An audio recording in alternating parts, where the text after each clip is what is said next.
तर हाय सगळ्यांना दंडवत प्रणाम. आणि माझी सकाळची सुरुवात आहे ही. आता सकाळची नाही म्हणता येणार कारण सकाळची माझी स्वयंपाक डबे वगैरे सगळे गेलेत. शिवण्या स्कूलला गेले, बाबा सुद्धा ऑफिसला गेलेत. आता ते गेल्यानंतर मी सकाळचं थोडंसं बसून मध आणि लिंबू टाकून थोडंसं एक ग्लास कोमट पाणी पिते. 5-10 मिनिटं मी तिथंच एकदम शांत बसते आणि मग उठून कामाला लागते. आता 7:15 8:30 होत आलेत. घरात म्हणजे किचन वगैरे तसंच आहे सगळा पसारा. आणि आमचं हे वादळ सुद्धा झोपले. आता बाहेर माझा कामाचा आवाज येऊ नये म्हणून फॅन 3-4 वर असतो आणि तिला पांघरून घालून ती झोपलेली असते. मग जेव्हा उठेल तेव्हा उठेल. आणि आजकाल पुण्यामध्ये इतका पाऊस पडतोय आणि हे बघा आता सुद्धा सध्या बाहेर पावसाचं वातावरण झालंय. आणि माझं जे सकाळचं रुटीन असतं म्हणजे दररोज हेच रुटीन मी फॉलो करते, पण कधी कधी चेंज सुद्धा होतं. म्हणजे टायमिंग इकडे इकडे होतं पण बाकी सगळं तेच असतं. कारण काही गोष्टी काय होतात की सर्वज्ञावर डिपेंड असतात. ती जर लवकर उठली तर मग सगळ्या कामाचा गोंधळ होतो आणि ती जर जास्त वेळपर्यंत झोपली तर मग सगळी कामं अगदी सुरळीत होतात. त्याच्यानंतर मी मस्त असं चालून वगैरे घेतलं. म्हणजे वॉकिंग करते मी थोडंसं घरातच ट्रेडमिल वरती कारण बाहेर पाऊस येतोय म्हणून. आणि मग माझं चालून वगैरे झालं. आता मी अर्धा तास चालते त्याच्यावरती. कोमट पाणी पिल्यानंतर एक 5-10 मिनिटांनी मी वॉकिंग करते. चोकोज आहे खावा. ही काय इथं डिश आहे? कुणाची डिश आहे? घेऊन जा तुझं, तू येऊन घे. ये की तू असं वाईनी इथं येऊन अभ्यास कर. इथं बस. इथं येते टोपी. अभ्यास घेऊन ये मग. अरे तिथनं कसं येते तुला? काय येतं यायला? येते. जे जे. अरे देव बाबू शहा नाही की.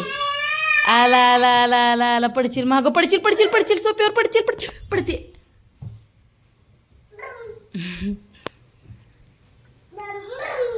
असं शहा नाही माझं बाळ. बो इकडे गळ्याला काय मुंगी का? इकडे बर. असं बाय. हा मुंग्यात बसा. नाश्त्याला काय करायचं? नाश्त्याला काय करायचं? उपीट. कोण कोण खायचं? अजून नाश्ता कोण कोण करणार आता?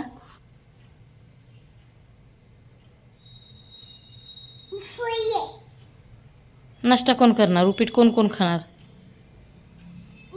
अजून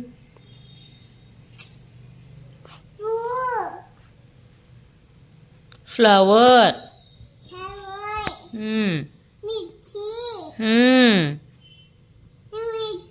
हा मिरची, ढोबळी मिरची. हा अजून बटाटा. हा तू सांगी काय? गाजर. हा दिस इज फॉर कॅरट. तू सांगी काय? पालक. कांदा. अजून तेवढं पेज झालं का? लगे दुसरा अभ्यास खाली ठेवून दाखव. खाली ठेव इथं मोबाईल. ए बुक खाली ठेव इथं. मला दिसतंय खाली ठेव. अरे देवा. ठेव. कुठे आहे घोडा? हा होय की अगं. अजून काय काय त्याच्यात? काय काय अजून? डॉगिश कुठे आहे? डॉगिश. काऊ. काऊ आहे ना गाय. तू शोध की कुठे आहे बघ. हा बाबू सापडली म्हणे. हा डॉग म्हणायचं का? कुणी शिकवलंय तुला हे? म्याव आहे का? हा आहे की म्हणे म्याव. हा हा हंबा कुठे आहे? हंबा कुठे आहे?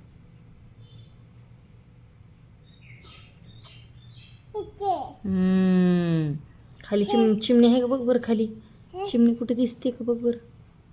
कुठे आहे चिमणी?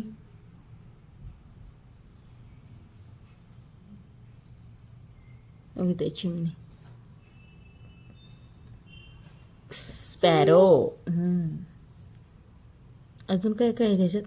बदमाश कावळा आहे. ओ हाय हाय. अजून काय? ते काय सरखात कड बघू दे मला.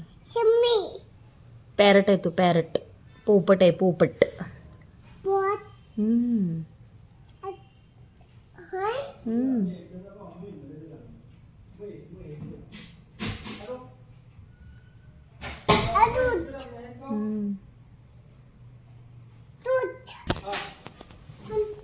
हम्म. ऐका ना एक मिनिट ते 70-57 कोणाचा नंबर आहे? काय करायचं? कोण पेणार चहा? ए बाई उचलते. हॅलो किचनवर ठेव जा. ऐका की आम्हाला चहा करायचा आहे. आता सर्वज्ञ उठली की घरात कोणीच नसतं, म्हणजे शिवण्या स्कूलला गेलेली असते, बाबा ऑफिसला गेलेले असतात. उठल्यानंतर घरी फक्त तिला दिसते ती म्हणजे आई. मग उठल्यानंतर थोडा वेळ तिच्यासोबत टाइम स्पेंड करावा लागतो, कारण रात्री झोपताना सगळे असतात आणि असं होतं की सगळे घराबाहेर पडल्यानंतर मग ती उठते झोपेतून. त्याच्यामुळे मग तिला थोडंसं खायला दिलं, चोकोज दिले आणि ती अभ्यास करत बसली होती. म्हणजे तिचं तिचं ती चित्र वगैरे बघत बसती, मला पण शिकवती, असं तिचं दररोजचं चालू असतं. त्याच्यानंतर मग मी कामाला लागले. पहिला तर किचनवरचा सगळा पसारा आवरून घेतला, घासायची भांडी वगैरे सगळी बेसिनमध्ये भरून ठेवली. आणि आता ही जी भांडी दिसतात तर ती रात्रीची घासलेली भांडी असतात, सकाळपर्यंत पूर्ण सुकतात. आणि मग आता मी ट्रॉलीमध्ये लावून घेते. आता हे जे काम आहे ना तर हे दररोजच आहे आणि हे कधीही न चुकणार आहे. म्हणजे माझं म्हणून माझं असंच नाहीये, प्रत्येक गृहिणीचं हे काम आहे की बाबा भांडी घासायची, परत ती सुकवायची, परत ट्रॉलीमध्ये लावायची, किंवा जे काही असेल ते तुम्ही कुठे रॅकवरती वगैरे ठेवत असाल तिथं. तर म्हणजे जितकी भांडी घासेल ना तितकी कमीच आहेत. आणि बेसिन कधीच रिकाम होत नाही, असं घासलं की अशी भांडी पडतात. त्यानंतर म्हणलं भूक लागली थोडीशी, म्हणून मग मी मस्त असा गुळाचा चहा केला आणि म्हटलं आता छान टोस्ट खाऊया, कारण नाश्ता करायला वेळ नव्हता आणि सर्वज्ञानं पण चोकोस खाल्ले होते. त्याच्यामुळे आम्हाला दोघीलाही एवढी काही भूक नव्हती, म्हणजे तिला जास्त भूक नव्हती, मला लागलेली, म्हणून म्हटलं खाऊन घेऊया. ऍसिडिटी होते म्हणून शक्यतो तर म्हणजे कधी सकाळी सकाळी चहा पित नाही उपाशी पोटी, पण आज जाम भूक लागली होती म्हणून म्हटलं घेऊया. कारण अगोदर पोटात गेल्याशिवाय तर बाकीचे कामं करायला अजिबात एनर्जी येत नाहीये.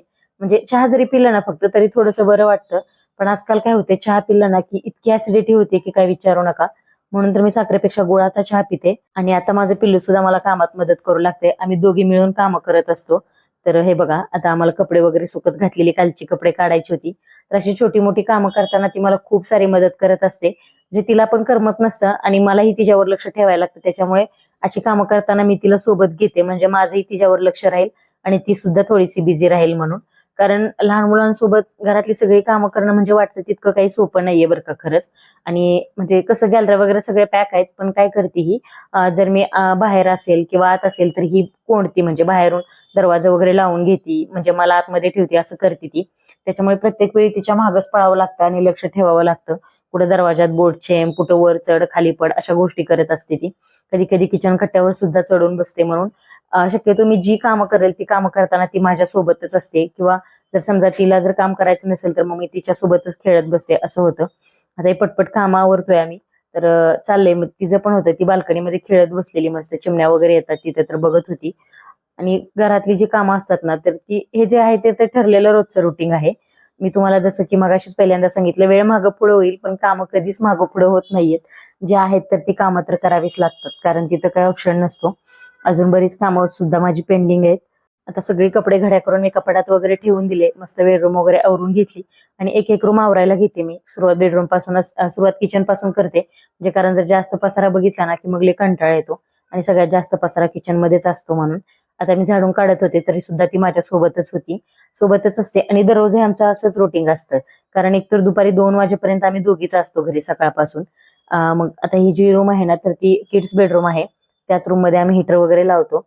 तर ती आता बाहेर घेतली तिला मी, मग मी तिथे हीटर लावते आणि दरवाजाला कडी लावून घेते, म्हणजे ती तिथे जाणार नाही. तशी तर ती जात नाही हीटरकडे बरं का, पण कधी चुकून जर चुकीने गेली तर म्हणून मग मी असं करते. रूम मध्ये बादलीमध्ये हीटर लावला की बाहेरून कडी लावून घ्यायची आणि मग 10-15 मिनिटांमध्ये माझी बाकीची कामं म्हणजे झाडण वगैरे काढून होईपर्यंत पाणी वगैरे सुद्धा तापतं. आता तरी तर आता हिला परत अभ्यास करायचा होता म्हणून ही परत अभ्यास करत बसली होती आणि चाललं होतं तिचं भाजी काय काय, म्हणजे तिचं तीच बोलत असते आणि तिला बऱ्यापैकी गोष्टी येतात सुद्धा त्यामधल्या. पण काही गोष्टी तिला ओळखता येत नाही किंवा बोलता येत नाही, मग तेव्हा ते आपल्याला सांगावं लागतं. पण म्हणजे अभ्यास तिला कर म्हणून आम्ही सांगत नाही, तीच दीदीची बुक्स वगैरे घेऊन बसते. त्याच्यानंतर मस्त अशी आमच्या दोघींची आंघोळ वगैरे सुद्धा झाली होती. तर आता असतो आमचा मेकअपचा टाइम. आणि हे जे कंपास आहे ना दीदीचं, तर त्याचा ती मोबाईल खेळते आणि तिचं त्याच्यामध्ये थोडं पेन्सिल इरेजर तिचं तिचं वेगळं असतं सर्वज्ञाचं. आणि मग ती त्याच्यावर तिला तिला फोन होता म्हणजे त्याचा तो मोबाईल बनवून खेळत होती. असं चाललं होतं तिचं, बटणं दाबायचं, बाबांना फोन लावायचं, अशा गोष्टी. आणि आंघोळ केली की आमचा लगेच मेकअप असतो, त्याशिवाय आम्हाला काही फ्रेश वाटत नाहीये. म्हणजे मला पण आणि तिला पण, तिचं बी तसंच असतं. आणि महत्वाचं म्हणजे दररोज आम्हाला नवीन कपडे घालायला लागतात, हा ना. दररोज नवीन कपडे घालते ती. चला छान तिचं आवरून दिलं, तोपर्यंत तिला लगेच कोणाचा तरी फोन आला. मग ती फोनवर बोलत बसली. म्हणलं आता पटकन देवपूजा करून घेऊया. म्हणून मग मी छान अशी देवपूजा करून घ्यायला गेले. म्हटलं आता देवपूजा तर केली पाहिजे. तसा तर खरं देवपूजेला उशीर होतो बरं का मला, पण काय आता लहान मुलं असली की मग एक एक कामं करेपर्यंत म्हणजे ही वेळ होते. आणि खरं सांगायचं तर मनापासून जर आपण कुठली पण गोष्ट केली ना तर त्या गोष्टीला काही वेळेचं बंधन नसतं. त्याच्यानंतर धुतलेले कपडे होते तर ते सुद्धा पटकन वाळत घालून घेतले. कारण काही कपडे असतात की ते मशीनला नाही टाकू शकत, हातानेच धुवावे लागतात. जसे की पांढरे बनियान असतील किंवा साड्या असतील तर असे कपडे मी मशीनला नाही टाकत, तर ते कपडे मी हातानेच धुते. किंवा ऑफिसचे शर्ट असतील, कारण पाहिजे तितके कॉलर मशीन मध्ये निघत नाहीयेत, जरी फ्रंट लोडेड असली तरी सुद्धा. त्यामुळं त्याच्यानंतर मग मस्त असं आम्ही दोघींनी नाश्ता करून घेतला. नाश्ता सुद्धा शक्यतो मी तिला विचारून करते आणि तिच्याच आवडीचं आम्ही दोघी नंतर खातो. सकाळी त्या दोघांना वेगळंच दिलेलं असतं. आम्ही दोघींनी मस्त नाश्ता केला. नंतर भांडी वगैरे मी सगळी घासून घेतली. आणि मला ना माझं गळ्यातलं म्हणजे उतरलं होतं तर ते गाठवायचं होतं खूप दिवसापासून. मी तसं तर बँटेक्सचं घालत होते, पण ते ना मला असं गळ्याला उठतं, म्हणजे सवय नाहीये घालायची, त्याच्यामुळे त्याच्याने खास सुटते. तर म्हटलं ठीक आहे आता ती गाठवते तर तुमच्यासोबत पण शेअर करावं. आणि माझं कसं सिंगल पदरीच असतं ते, खूप दिवसापासून मी तसंच घालते. मस्त असा 4 पदरी दोरा घेतला मी. सिंगल असल्यामुळे थोडं 4 पदरी दोऱ्यामध्ये होते, कारण ते जास्त दिवस टिकतं सुद्धा म्हणून, आणि तुटायची पण भीती नाहीये. आणि हिच्या हातात सुई दिसते ती एकदम बारीक अगदी दोऱ्यासारखी सुई आहे. तर ती सुई असते मंगळसूत्र गाठवायची. त्याच्यामध्ये आपला साधा रेळाचा दोरा जो आहे तो ओवून घेतलाय. आणि इथं त्याला आता सरी गाठ देऊन घ्यायची. चारी गाठ नाही द्यायची, सरी गाठ द्यायची, म्हणजे जी एका बाजूने दोरा वाढला की लगेच सुटते अशी गाठ द्यायची. आणि मग आता सुरुवातीला आपण जी फिरकी असते ना तर ती एका बाजूनी त्याच्यामध्ये ओवून घ्यायची उलट्या दिशेने, म्हणजे जिकडून आपण पॅक करतो ना त्या बाजूने सुई ओवायची. म्हणजे बरोबर ते तिथं हे येतं, तुम्हाला ओताना लक्षात येईलच. आणि आता आपण मणी जे आहेत तर ते मोजून ओवून घ्यायचे. जसं तुम्हाला पाहिजे, सिंगल लाईन, डबल लाईन, अशा पद्धतीचं मणी तुम्ही तिथे ओवून घेऊ शकता. फक्त मणी मोजून घालायचे, म्हणजे पदर खालवर होणार नाहीयेत. आता ते माझे जे मणी आहेत काळ्या कलरचे आणि पिवळ्या कलरचे असे मिक्स आहेत सिंगल लाईन मध्येच. आणि मी सुद्धा ते मोजूनच होते. आणि गेले जवळजवळ 10 वर्ष झालं माझं याच पद्धतीने मी होते. आणि मी स्वतः घरी होते, म्हणजे बाहेर कुठेही मी ओवायला वगैरे जात नाहीये. जसं की माझी जी काही बेसिक कामं असतील, जसं की ब्लाऊज शिवणे असेल, ड्रेस अल्टर असेल, किंवा मंगळसूत्र गाठवण, अशा काही गोष्टी असतात ना तर त्याच्यासाठी मी कधीच बाहेर 1 रुपया सुद्धा घालवलेला नाहीये. सगळ्या गोष्टी मला येतात आणि मी स्वतः ते सगळं करते. तर छान असं मी इथं गाठवून घेतलं होतं दोन्ही बाजूने, मोजून मणी टाकले होते. पण माझं जे आहे स्वतःचं तर त्याची मला सवय आहे, त्याच्यामुळे एवढा काही वेळ लागत नाहीये. आणि शिंगल असेल तर 4 पदरी दोरा नक्की वापरा, कारण तो जास्त दिवस टिकतो म्हणून. आता दुसऱ्या बाजूची पण फिरकी मी दोऱ्यामध्ये ओवून घेतली होती. आणि आता व्हिडिओमध्ये दाखवते ना अशा पद्धतीने इथं गाठी देऊन घ्यायच्यात. म्हणजे काय होतं, त्या गाठी मारल्यामुळे मग फिरकी निष्ठत नाहीये. आणि गाठी मारल्यानंतर दोरा कट करायचा नाहीये, तो असा काडीपिटीने किंवा लायटरने तुम्ही तो त्याला जाळून घ्यायचा, म्हणजे तो असा चिपकून राहतो.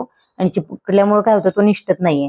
जर कात्रीने तुम्ही कापला तर हा दोरा एकतर नायलॉनचा असतो, एकदम सुळसुळीत, तो लगेच निसटतो फिरकीमधून सुद्धा. म्हणून असा जर तुम्ही त्याला असं जाळून बसवला तर तो व्यवस्थित चिकटून बसतो. आणि असं आतमध्ये ओढलं की छान असं मंगळसूत्र दोन्ही बाजूने आपलं तयार होतं. सेम पद्धतीने दुसऱ्या बाजूने सुद्धा असंच तुम्ही ते चिटकवून घ्या. आणि हे बघा इतकं छान दिसतंय. आता हे काही जास्त वजनाचं वगैरे नाहीये, जवळजवळ 10 वर्ष झालं. माझ्या लग्नातलं आहे हे सुद्धा मंगळसूत्र. लग्नातलं म्हणजे लग्न झाल्यानंतर करतात ना, तर तेव्हाच आहे. आणि तेव्हापासून मी अशाच पद्धतीने गाठवते, याच्यामध्ये अजिबात मी चेंज केलेला नाहीये. आणि हीच पद्धत मला आवडते. खूप जण बाहेर वगैरे गेल्यानंतर म्हणतात की ते साखळीमधलं आहे का किंवा मिनी घंटन आहे का, कारण लांबनं जर बघितलं ना तर ते सेम असं वाटतं की ते दोऱ्यामधलं नाहीये किंवा मणी नाहीये, ते साखळीमधलंच आहे असं वाटतं. आणि दिसायला सुद्धा छान दिसतं. इव्हन साडीवर असो किंवा ड्रेसवर असो, जीन्सवर असो, खरंच खूप छान दिसतं. तुम्ही सुद्धा अशा पद्धतीने नक्कीच गाठवू शकता आणि खरंच छान दिसतं. त्याच्यानंतर शिवण्याला स्कूलमधनं आणायला जायचा टाइम झालता, म्हणून शिवण्याला स्कूलमधनं घेऊन आले. तर दोघींना टूथब्रश आणले होते, तर त्याच्या कलरसाठी या दोघींची भांडणं लागली होती. चला तर आजचा व्हिडिओ